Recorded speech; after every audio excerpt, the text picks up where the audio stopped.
നാട്ടുകാരെ ശ്രദ്ധിക്കുക, കലാപരിപാടികൾ തുടങ്ങാൻ ആരംഭിക്കാൻ.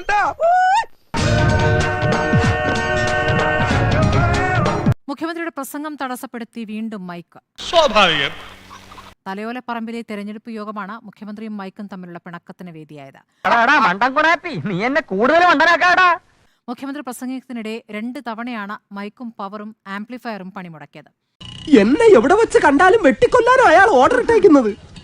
അങ്ങനെ പേടിച്ചു പോകുന്നവനൊന്നും അല്ല ഞാൻ. എന്നാലും വെറുതെ ചോദിക്കാം, ഈ കോയമ്പത്തൂർക്കുള്ള ബസ് പോയാലോ?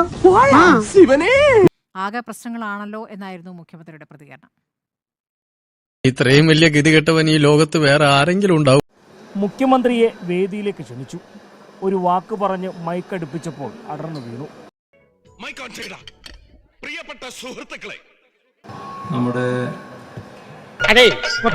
ശരി,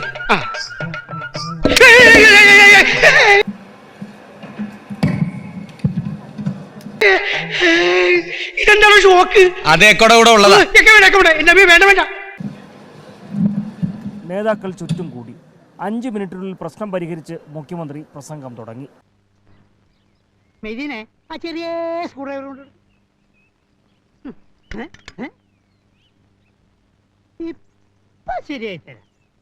മതനിരപേക്ഷതയും ഇലക്ട്രൽ ബോണ്ടും ഇഡിയും ഒക്കെ പരാമർശിച്ച പ്രസംഗം അവസാന ഘട്ടത്തോടടുക്കുമ്പോൾ വീണ്ടും പ്രതിസന്ധി. പണ്ടും നിന്നെ എന്തെങ്കിലും ഒരു കാര്യത്തിന് കൂട്ടിയിട്ടുണ്ടോ? ഇരണക്കേട് അച്ചിട്ടതാ. ആംപ്ലിഫയറിന്റെ പവർ പ്ലഗിൽ നിന്ന് തീയും പുകയും ഉയർന്നു.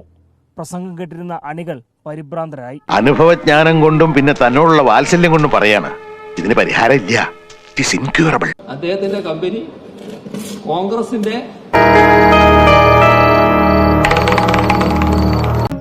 സാരില്ലടാ, നീ എവിടെ പരിപാടി അവതരിപ്പിച്ചാലും ഇത് തന്നെയാണല്ലോ നിന്റെ വിധി. തൊട്ടടുത്തുണ്ടായിരുന്ന ജോസ് കെ മാണിയോട് ആകെ പ്രശ്നങ്ങളാണല്ലോ എന്നായിരുന്നു മുഖ്യമന്ത്രിയുടെ കമന്റ്. നീ വിഷമിക്കാണ്ടിരി. എനിക്കെന്ത് വിഷമം? എനിക്കൊരു വിഷമമില്ല. എനിക്കൊരു വിഷമവും ഇല്ല.